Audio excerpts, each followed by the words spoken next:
Comments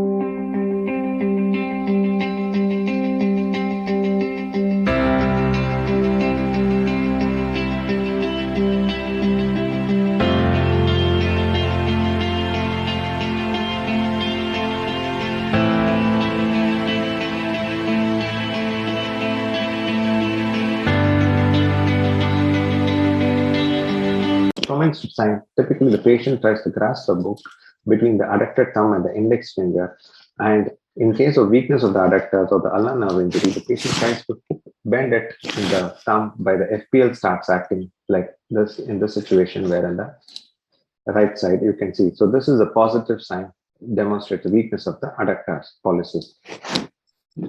Jane sign is the test when a patient is attempted to make a pinch between the thumb and the index, the MP joint goes into hyperextension, and weakness of the flexor pollicis brevis and adductors pollicis is responsible for this.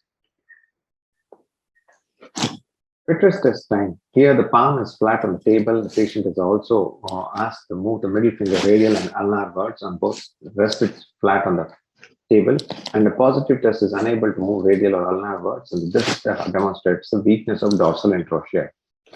A card test.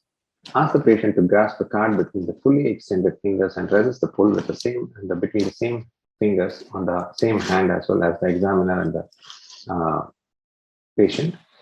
Unable to grasp the card between the extended fingers demonstrates a positive card test, and this is the weakness of the palmar interosseous. Ensure that the fingers are fully straight, not bent, so that they don't take the advantage of the finger flexors to exert the pull.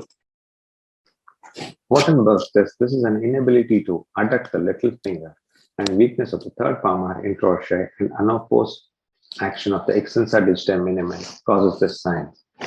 Marshall's sign is a loss of transverse metacarpal arch and loss of the hypothenar bulk, leading to inability to cup the water in hand and weak. This is basically because of the weakness of